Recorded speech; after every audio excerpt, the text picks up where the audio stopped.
Oh, ito, basahin natin. Public announcement. We regret to inform you that the Facebook page of former President Rodrigo Duterte, SMNI Gikan sa Masa, para sa Masa, has been removed without any opportunity for us to appeal this decision. Yan, another na naman, ha? Sana po kumilos na itong mga abogado sa bansang Pilipinas. Sinarahan na naman ang Facebook page ni PRRD at SMNI Gikan sa Masa para sa Masa. Facebook page. Ano ba kayo? Facebook page. Kaya kayo ha, bagamat ako ay may Facebook, ini-encourage ko po kayo sa YouTube kayo. Kasi ang YouTube, hindi political. Hindi sila nakikialam sa politika. Ito pinasarahan. Actually, balita pa po ito kahapon, pero kailangan namin i-confirm kasi kumalat ito. And we asked mismo, the Banateros asked the confirmation of this directly to sa SMNI. Kailangan po kasi dino-double check. Hindi po kami nakikipag-unahan sa balita. Kayo na ang mauna. Ayaw naming masunog. So ito, kinonfirm mismo na sa amin, hindi ko na babanggitin. Isa siya sa mataas na posisyon sa SMNI na ito ay totoo. Ha? Legit ito. Inipit si PRRD at ang SMNI. Grabe, no? Pagkatapos, yung panggigipit kay Baste, eto naman, balik na naman sila kay PRRD, tinanggal. Tsaka sa SMNI.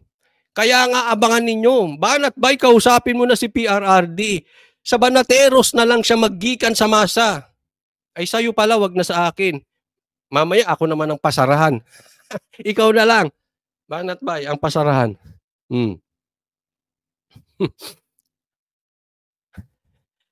Hindi, matindi ito. Ha? Ito lagi namin pinaglaban namin to kay Tebes, pinaglaban namin to kay Bantag. Sa lahat po, pinaglalaban namin ito. Even kay Jobilin, pinaglaban ko yon. Bakit? Due process. Hindi kung sino ang may kasalanan, kung siya ba ay kriminal o hindi. Ang pinaglaban namin dyan, due process.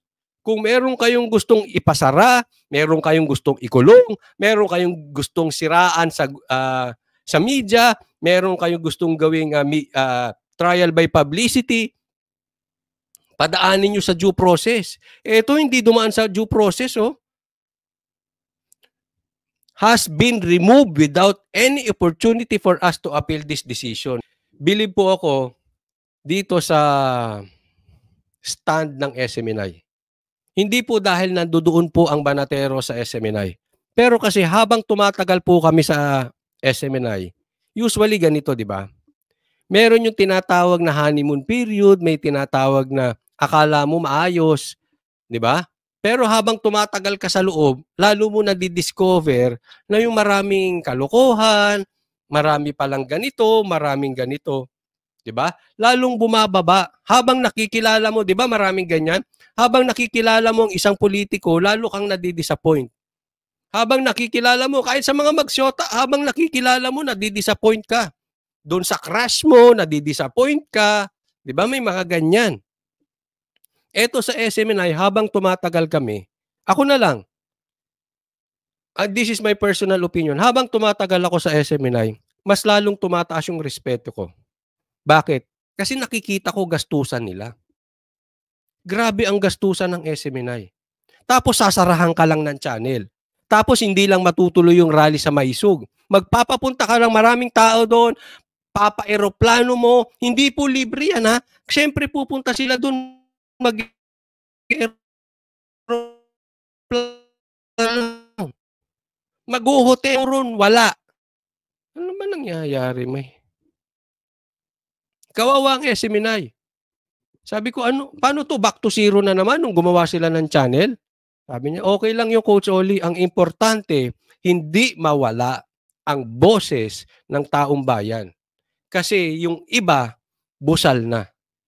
Pansinin nyo, kung walang SMNI at walang mga vloggers, baka karamihan sa inyo bilib na bilib kay Marcos. Bakit? Nalilin lang tayo ng balita. Ang laki po ng effort ng SMNI.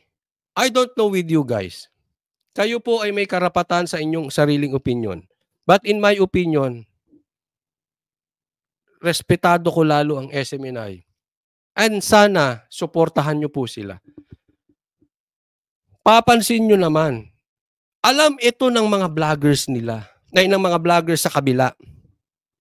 Kahit computin nyo po, lugi ang SMNI.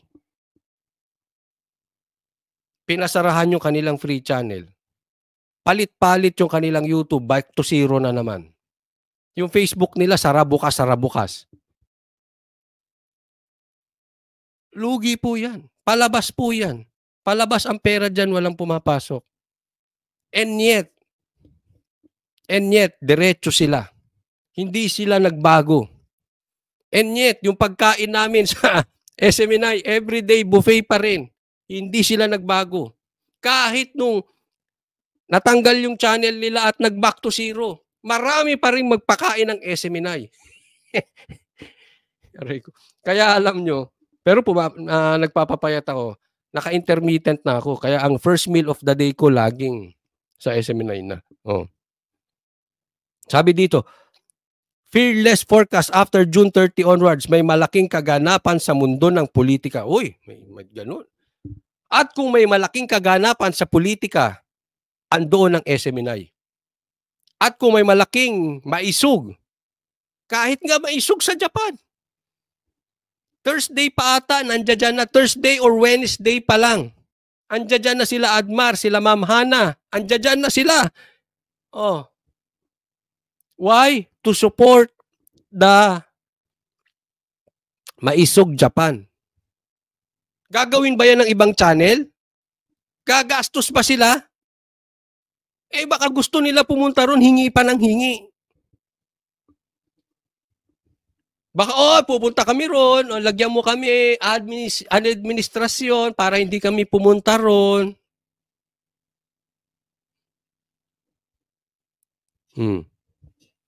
Ganun po ang pagre-ready at pagsuporta ng SMNI sa boses ng Pilipino, sa boses din ng mga Duterte. We're actively exploring situations to this situation, and your support means everything to us. Thank you for standing with us during the challenging time. SMNI Digital Media Management. Confirm po ito. O, kaya hindi po ito fake news. Kaya ako ay nagpapasalamat doon sa mga patuloy na sumusuporta sa SMNI.